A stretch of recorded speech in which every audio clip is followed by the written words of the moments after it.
마지막 주일이자 또 6월 마지막 날 저녁 예배 시간입니다. 이 시간은 요한일서 5장 9절부터 12절까지 말씀을 통해서 함께 은혜를 나누도록 하겠습니다. 본문 말씀을 제가 봉독합니다. 만일 우리가 사람들의 증거를 받을진대 하나님의 증거는 더욱 크도다.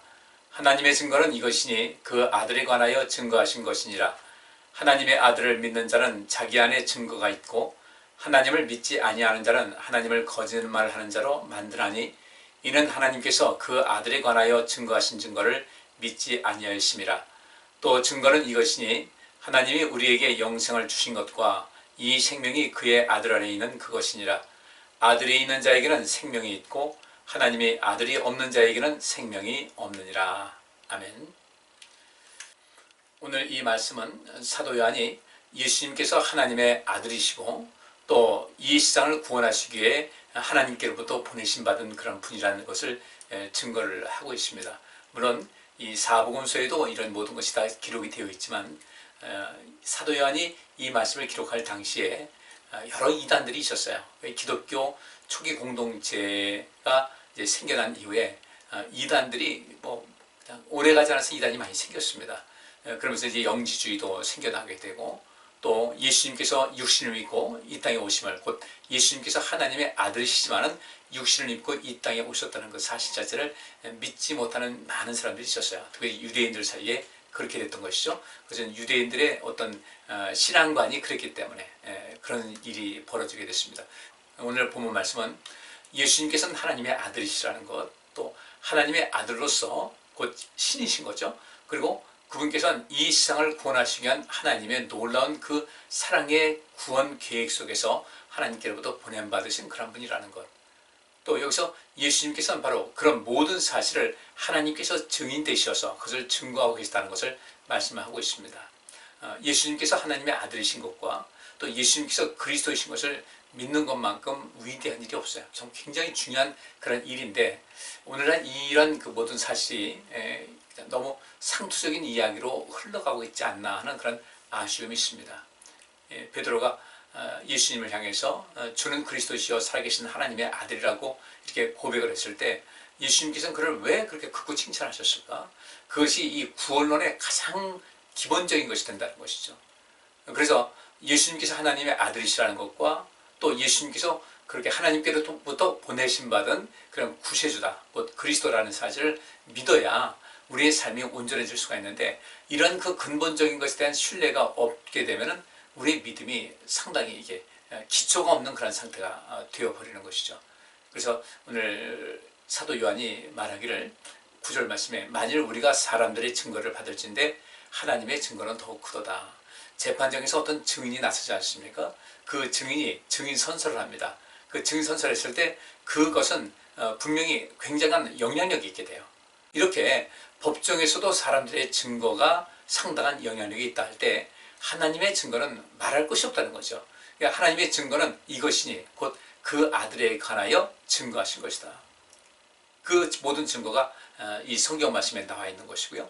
특별히 이 사도 요한은 예수님과 같은 세대에 살았던 그런 사람으로서 예수님께서 행하신 모든 것을 다 봤단 말이죠. 하나님의 아들로서 이 땅에 오신 것도 눈으로 확인을 했고 또 온몸으로 체험을 했고 또 많은 그런 사건 속에서 그것을 알게 되었어요.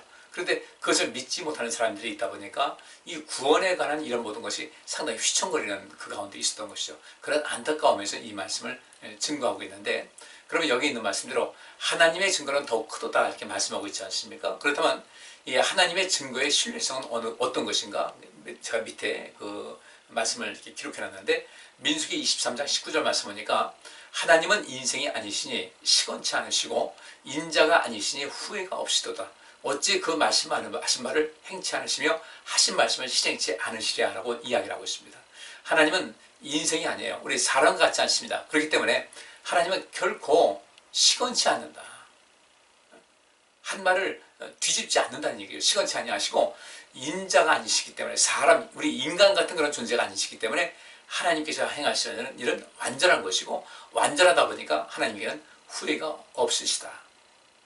어찌 그 말씀하신 바를 행치 않으시며 하신 말씀을 실행치 않으시랴. 이런 이 말씀이 민수기에 기록이 되고 있는데 사도 요한은 자기 자신을 향해서도 하나님께서 자기 증거가 된다는 것을 그걸 알고 있었죠. 예수님께서도 자기 증인 된다는 걸 하셨고, 그러면 또 여기서 마찬가지로 예수님에 대해서는 하나님께서 철저하게 증거가 되신다, 확실한 증인이 되신다는 것을 말씀을 하고 있어요. 그래서 10절 말씀에 하나님의 아들을 믿는 자는 자기 안에 증거가 있고 하나님을 믿지 아니하는 자는 하나님을 거짓말하는 자로 만드라니 이는 하나님께서 그 아들에 관하여 증거하신 증거를 믿지 아니하였습니다. 하나님을 믿지 않는 사람들은 그 하나님 말씀을 어떻게 하겠어요? 그 말씀도 믿지 않죠. 하나님께서 증거하신 것도 믿지 않는 거죠. 그러니까 하나님을 믿지 않는다. 내가 이 신앙생활 하면서도 하나님을 믿지 않는다. 난 그분의 말씀을 신뢰할 수가 없다는 것은 결국 우리 하나님은 신이신데도 불구하고 완전한 분이시고 민수기 23장 19절에 있는 말씀대로 하나님께서 말씀하신 말을 행치 않으시며 하신 말씀을 시행치 않으시다. 이 말씀을 한 대로 우리 하나님을 믿지 못하기 때문에 하나님을 거짓말하는 자로 만든다는 것이죠. 우리 이 말씀을 한번 살펴보면서 사도 요한이 왜 이런 이야기를 계속해서 증거를 하고 있는가를 좀 살필 수 있어야 돼요. 다른 것도 아닙니다. 예수님은 하나님의 아들이시다. 이것을 하나님께서 증거하고 계시다는 것이에요. 예수님께서는 메시아시다, 그리스도시다. 이것도 하나님께서 증거하고 계시다는 것을 말씀하고 있는데, 이전에 이제 그 사복음서를 통해서 이에 대한 또 말씀의 뒷받침을 한번 살펴보도록 하겠습니다. 요한복음 5장 31절부터 39절 말씀 보니까 예수님께서 이렇게 말씀하십니다. 내가 만일 나를 위하여 증거하면 내 증거는 참되지 아니하되. 예수님께서 하신 말씀은 예수님도 하나님의 아들이시니까 그 말씀은 항상 참된 말씀하셨어요. 그런데 사람들이 그걸 믿지 않아요. 그래서 예수님께서 백보양보죠. 이렇게 말씀하십니다. 내가 만일 나를 위하여 증거한다면 내 증거는 참되지 아니하다. 너희도 그렇게 생각할 수가 있다는 거예요. 그런데 32절에 나를 위하여 증거하시는 이가 따로 있으니 나를 위하여 증거하시는 그 증거가 참인 줄 아노라 하면서 예수님께서 나를 위해서 증거하시는 하나님께서 계시다는 거예요. 그리고 33절 너희가 요한에게 사람을 보내매 요한이 진리에 대해 증거하였느니라. 그러나 나는 사람에게서 증거를 취하지 아니하노라. 다만 이 말을 하는 것은 너희로 구원을 얻게 하려 함이니라. 예수님께서 나를 믿으라고 주님께서 하신 말씀은 그 당시에도 내가 메시아라고 자칭 메시아라는 사람들이 많이 나왔거든요. 그러니까 여러 차례 그런 그 거짓에 미혹되고 기대했다가 또 아니고 그러니까 실망이 자꾸 크다 보니까 예수님께서 이제 이 땅에 오셨는데 그 예수님께서 분명히 뭔가 색다른 것을 봤어요. 근데 그분께서 메시아라는 것을 어떤 영성이 살아있는 사람들은 알게 됐는데 대다수의 사람들은 믿질 않았어요. 근데 예수님께서 하신 말씀은 내가 이런 모든 말, 너희가 이 말을 내가 하는 말을 믿든 안 믿든 그건 둘째치고 내가 이 모든 말을 하는 것은 너희로 구원을 얻게 하려는 것이다. 정말 놀라운 선물을 가지고 오신 것이거든요. 이 세상에서 다 죽음에 이르게 될 수밖에 없고 정말 이 영생에 이르느냐 이르지 못하느냐는 것은 굉장히 심각한 것인데 되게 살아있는 그 가운데 있으면 글쎄요, 우리 성도님들은 어떨지 모르지만 우리는 이 살아있는 내가 육신 입고 살아있는 이 동안에 천국에 대한 그 인식을 확실하게 갖고 있을 수가 있어야 되고 영생에 대한 그런 분명한 인식, 그런 개념도 알으셔야 우리의 삶이 새로워질 수 있고 온전해질 수가 있어요. 긴가민가 하게 되면 우리 삶도 휘청거려요. 우리의 믿음이 뿌리를 내릴 수가 없어요. 우리의 신앙의 뿌리는 영생을 얻어야 된다는 아주 이 강력한 의지가 우리에게 있을 때, 그러면 영생을 얻어야 된다는 굳은 의지가 있고 강한 바람이 있을 때, 그러면 이 영생을 얻기 위해서 내가 무엇을 해야 될 것인지 어떤 삶의 지침이 여기서 이제 형성이 될 수 있는 것인데, 이게 영생에 대한 개념이 희미하게 되면 내 삶이 하나님 말씀에 뿌리를 내릴 수가 없어요. 하나님 말씀대로 순종하고 살아갈 수가 없다는 것이죠. 어쨌든 주님께서는 내가 이런 모든 말을 하는 것은 나를 믿지 못해서 이 말만 하는 그 가운데서도 내가 안타까이 이 모든 것을 말하는 것은 너희로 영생을 얻을 수 있는 그 길을 보여주게 한 것이다. 구원을 얻게 하려는 것이다. 이렇게 말씀하고 있죠. 35절에 요한은 켜서 비추는 등불이라 너희가 일시 그 빛에 즐거이 있기를 원하였거니와 내게는 요한의 증거보다 더 큰 증거가 있다. 요한이 그 당시 정말 문자 그대로 센세이션을 일으켰어요. 굉장한 바람을 일으켰습니다. 가가지고 그 말씀을 그 요한이 그 빛에 요한이 여러 가지 천국에 대한 말씀을 하고 곧 메시아가 이제 오실 것이라는 그것을 얘기를 합니다.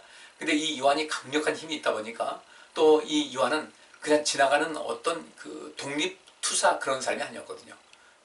요한은 은둔형 사람이었어요. 그러니까 자기 신앙을 온전히 지키고 또 이 세상에 물들지 않기 위해서 운동 생활하면서 항상 기도에 힘쓰고 금욕을 하고 하나님 말씀을 쓰는 이런 모든 것에 치중했던 사람이었기 때문에 그를 아는 사람들은 요한의 말에 상당히 신뢰를 갖게끔 돼 있는 그런 상태였는데, 근데 예수님께서는 요한이 나를 향해서 증거한다. 우리 잘 알고 있지 않습니까? 예수님이 바로 나는 그분의 신들매를 감당하지 못하겠다고 이렇게 얘기할 정도니까.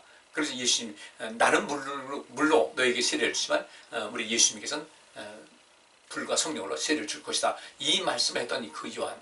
근데 예수님께서는 요한이 나를 향해서 그런 증거를 했다 할지라도 그것과는 비교가 안 되는 큰 증거가 있다. 그것이 무엇인가? 아버지께서 내게 주사 이르게 하시는 그 역사. 다른 것 말고 내가 하는 일을 보라는 거죠. 요한이 감옥에 갇혔습니다. 이 생사가 이제 굉장히 위태한 이런 상황 속에서 그가 제자를 보내서 오실 그이가 당신입니까? 라고 물었어요. 이때 예수님께서 요한의 제자들에게 뭐라고 하십니까?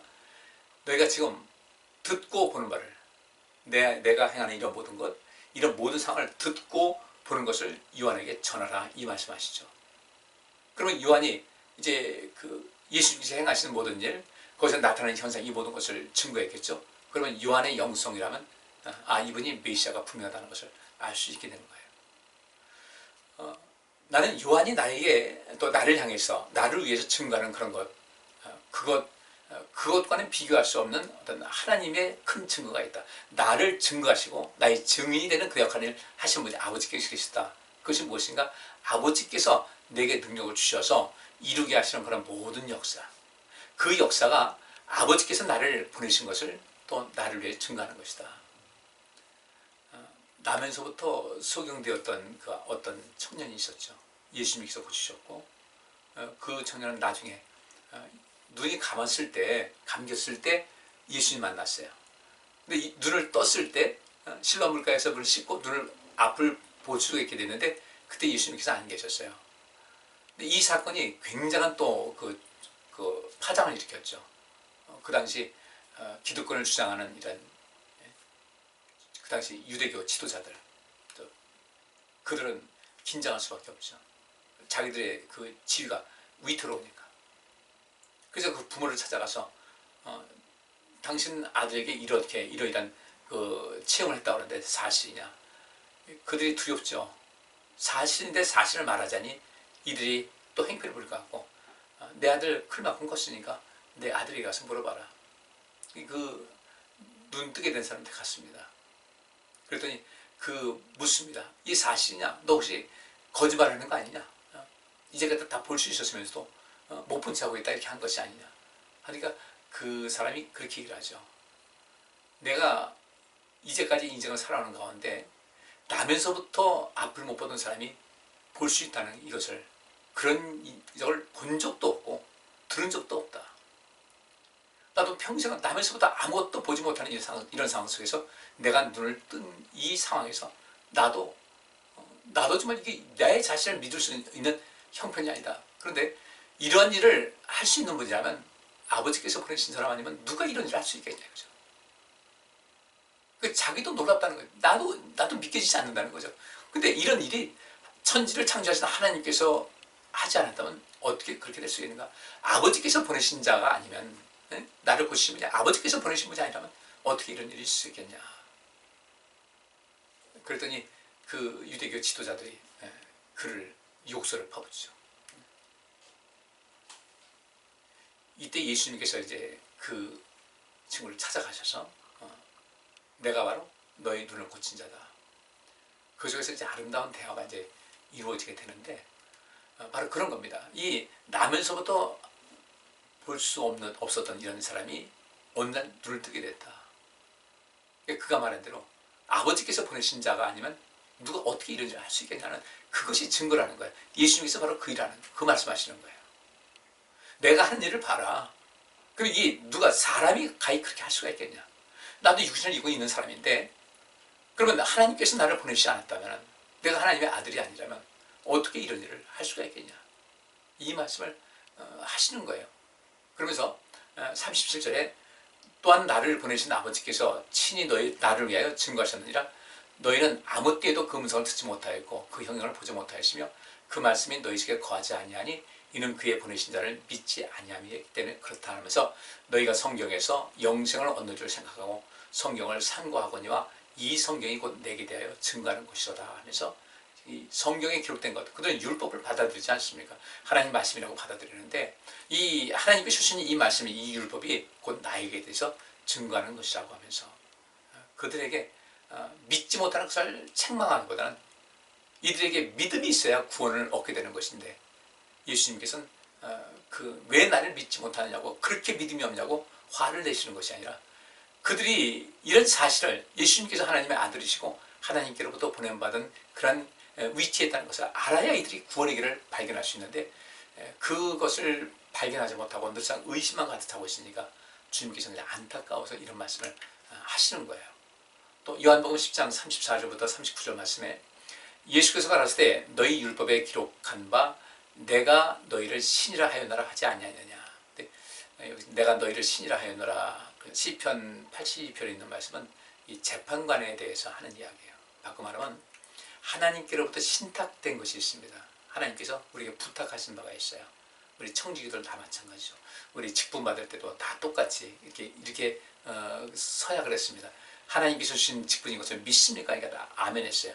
그러면 그 하나님께서 주신 직분이니까 하나님께로부터 신탁되어진, 맡겨진, 하나님께서 우리를 믿고 맡기신 신탁된 이런 그 상황이다 해서 여기서 너희를 신들이라고 한 이유는 바로 그런 것입니다. 그런데 우리에게 신들이라는 그런 말씀을 하셨다 할지라도 결국 7절 말씀에 여기 시편 82편 7절 너희는 범인같이 죽으며 방백에 하나같이 없어지리다 라는 이 말씀을 하고 있어요. 결국 우리가 성경에서는 너희를 신이라 하였노라 라고 말씀을 하고 있지만은 실제로 그 어떤 것인가, 결국은 우리는 신들이라고 부름받은 것은 하나님께로부터 그 신탁되어진 그러한 존재이지 여전히 그 신의 경지에 똑같다는 것은 아니라는 것을 말했죠. 그럼에도 불구하고 율법에 기록한 바 내가 너희를 신이라 하였노라 라는 이 말씀은 굉장히 의미가 있어요. 그만큼 우리에게 권위를 준다는 말씀이죠. 그런데 이렇게 그 요한복음 10장 35절에 성경은 폐하지 못하나니 하나님의 말씀을 받은 사람들을 신이라 하셨거든. 하나님 말씀을 받은 사람들을 신이라 하셨거든. 하물며 아버지께서 거룩하게 하사 세상에 보내신 자가 예수님 자신을 말하는 거죠. 나는 하나님 아들이라 하는 것으로 너희가 어찌 나를 신성을 못 얻겠다고 하느냐. 그래서 37절 만일 내가 내 아버지의 일을 행치 아니하거든 나를 믿지 말아라. 이 말은 무슨 얘기겠어요? 아까 소경된 자가 눈을 뜬 거 얘기하지 않습니까? 아버지께서 천지를 창조하신 아버지께서 행하시지 않았다면 이런 일이 있을 수가 없다. 이제 그런 얘기가 똑같은 거예요. 내가 내 아버지 일을 행치 아니하거든 나를 믿지 말아라. 근데 예수님께서 하시는 일을 보면 사람으로서는 뭐 그렇게 일을 행하시는 사람이 아무도 없다는 거죠. 누가 봐도 정말 이 온전한 이성을 가진 사람들이 있으면 저건 아버지께서 하시는 일이라는 것을 알게 되는데 내가 내 아버지 일을 행치 아니하거든 나를 믿지 말려니와 내가 행하거든 나를 믿지 아니할지라도 그 일은 믿으라. 그렇게 나를 믿지 못하겠거든. 그래 나를 믿지 않는다 할지라도 좋다. 근데 그 일은 믿으라는 거야. 이것은 하나님께서 하시는 일이다. 하나님께서 하시는 일과 하나님께서 우리를 구원하시기 위해서 이 일을 행하신다는 것을 그걸 믿어서 구원의 길을 좀 갔으면 좋겠다는 주님의 간절한 마음이 담겨 있는 거예요. 나를 믿지 아니할지라도 내가 한 그 일은 믿으라. 그러면 너희가 아버지께서 내 안에 계시고 내가 아버지 안에 있음을 깨달아 알리라 하신대. 저희가 다시 예수를 잡고자 했으나 그 선에서 벗어나 나가시니라. 이 말도 못 견디는 거예요. 이것이 결국 무엇인가? 사단이 그렇게 예수님의 사역을 방해하려고 온갖 그 당시 그 예수님을 배척한 그 사람들, 그 속에 사단이 거짓된 영을, 미혹한 영을 집어넣어가지고 예수님을 끊임없이 의심하게 만드는 겁니다. 자꾸 충동질하는 거죠. 거짓말로 선동하는 거죠. 그래서 이 시절에도 거짓말과 선동하는 말 참 조심하셔야 돼요. 자, 요한 1서 5장 11절과 12절 오늘 본문 말씀입니다. 거기 돌아가서 보면요. 또 증거는 이것이니 예수님께서 하나님의 아들이시고 아버지께로부터 보낸받은 분이라는 그 증거는 또 하나 있는데 그 증거는 이것이니 하나님이 우리에게 영생을 주신 것과 이 생명이 그의 아들 안에 있는 그것이니라. 예수님께서 많은 말씀을 주셨습니다. 죽은 자를 살리시고 다 죽게 된 자를 고치시고 하면서 굉장한 역사를 주셨어요. 그 예수님께서 하신 일을 보면 모두가 다 생명을 살리는 것이었어요. 좌절과 절망 속에 있는 사람에게 희망을 주고 용기를 주셨고 죄인이라는 그런 위치에 있다 할지라도 그가 죄를 뉘우치게 하면 바로바로 그에게 죄사함을 주셨고 또 하나님의 그 따뜻한 사랑을 보여주셨고 이런 일을 많이 행하셨거든요. 그것을 보면서 사람들은 하나님이 우리에게 영생을 주시는구나. 예수님께서 하신 일을 보게 되면 그분께서는 그렇게 끊임없이 생명과 생명력을 공급하는 그런 모든 상황을 보여주시니까 하나님이 우리에게 영생을 주신 것이라는 것을 그들은 알 수가 있었어요. 또 예수님께서 그 모든 일을 행하시면서 하나님을 항상 높였고 하나님께 영광을 돌렸기 때문에 이것은 사람들이 그 예수님을 온전하게 봤다면 하나님께서 우리에게 영생을 주셨다는 것은 알 수가 있는 것이죠. 그리고 그렇게 영생을 주시는 그 모든 일을 하는 것을 볼 때 이분이 범인이라면 이런 일을 할 수가 없었을 텐데 바로 하나님께서 갖고 계신 그 생명, 이 세상에 생명을 주고 생명력을 주고자 하는 그런 모든 에너지원이 그분의 아들이신 예수님 안에 있다는 것을 우리 하나님께서 증거하고 계시다는 거예요. 그러니까 예수님을 따라다니고 예수님께서 행하신 것을 정확하게 봤다면 이분은 하나님의 아들이시라는 것에 대해서 부인을 할 수가 없다는 거예요. 12절에 아들이 있는 자에게는 생명이 있고 하나님의 아들이 없는 자에게는 생명이 없다는 거죠. 우리 안에 하나님의 아들이 계십니까? 정말 예수님은 하나님께서 보내신 하나님의 아들이시라는 사실, 그분께서 나를 위해서 고난당하시고 그분께서 나를 위해서라면 정말로 힘을 다해서 내가 세상 끝날까지 너희와 항상 함께 있을 것이라는 그 사실, 그러면 지금도 주님께서 그 말씀하신 거 말을 뒤집지 않으시잖아요.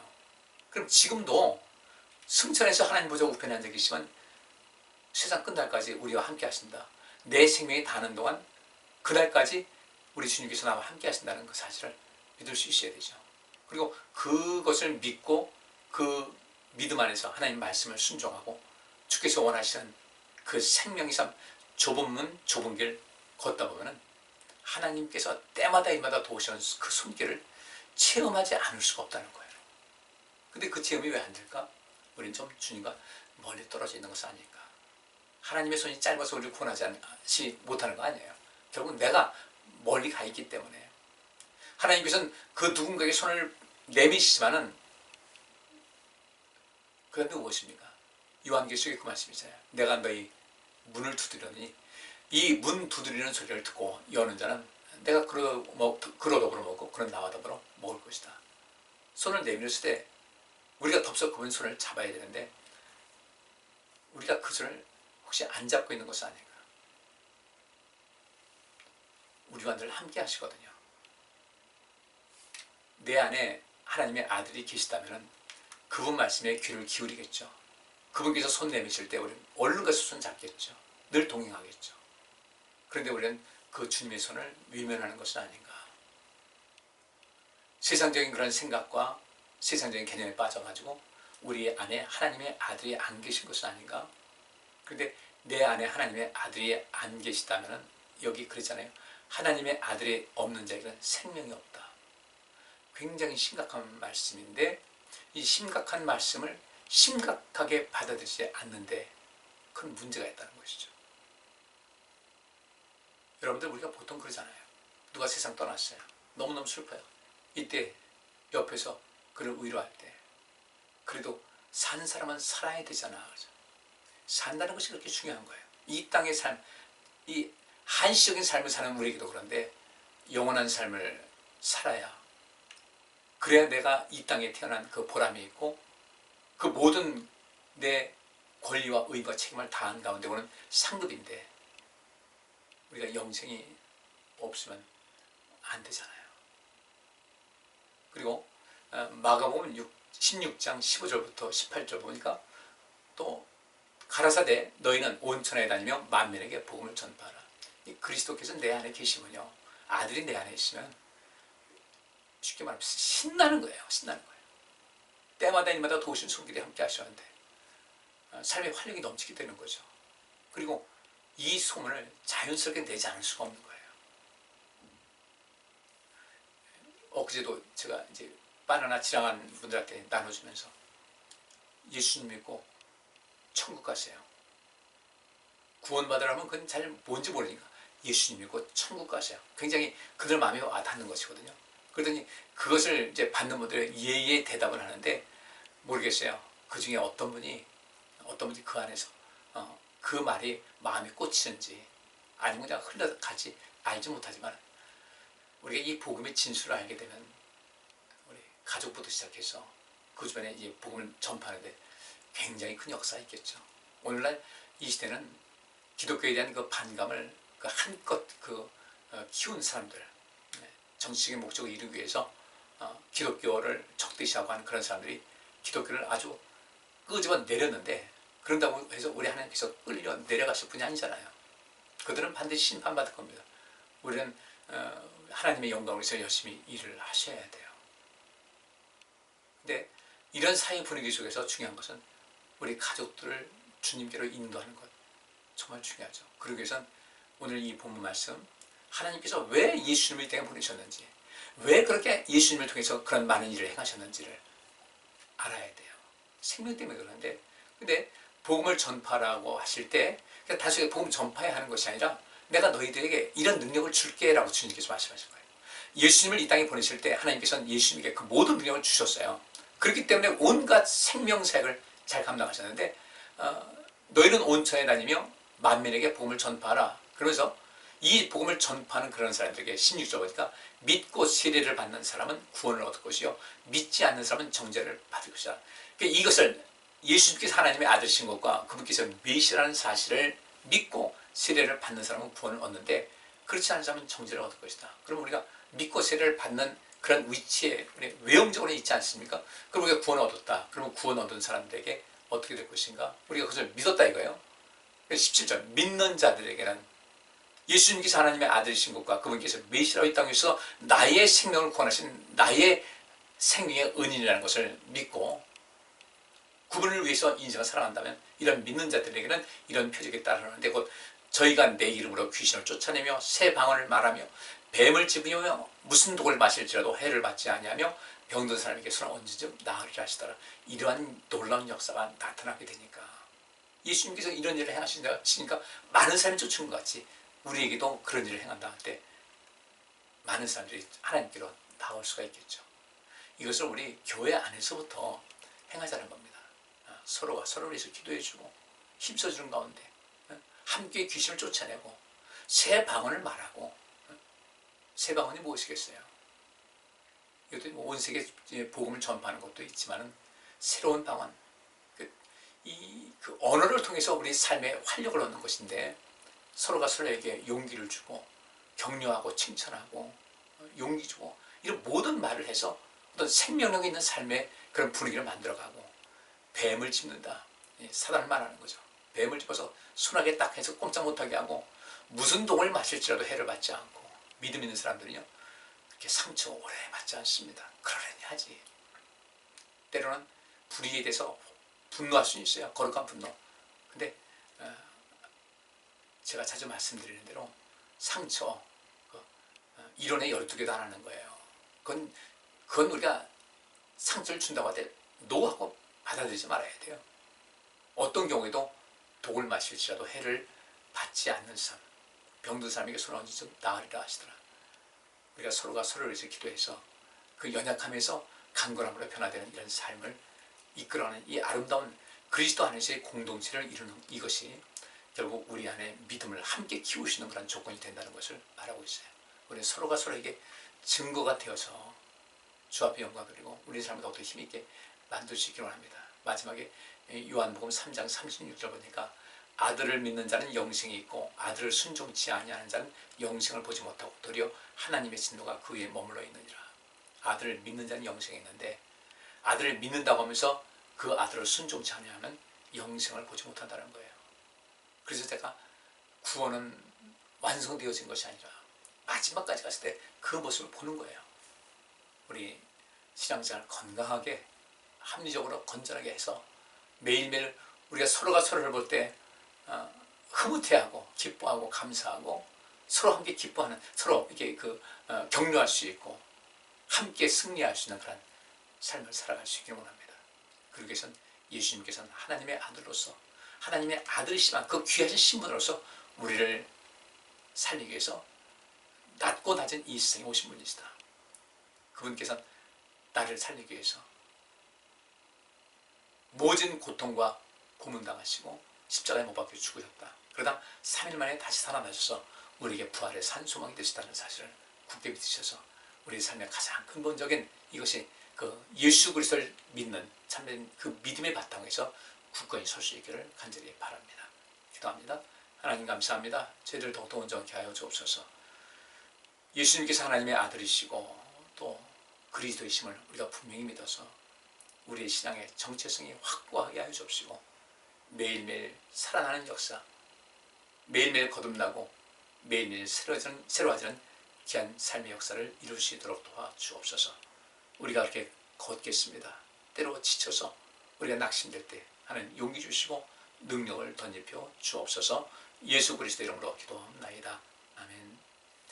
오늘 여기까지 하겠습니다. 감사합니다.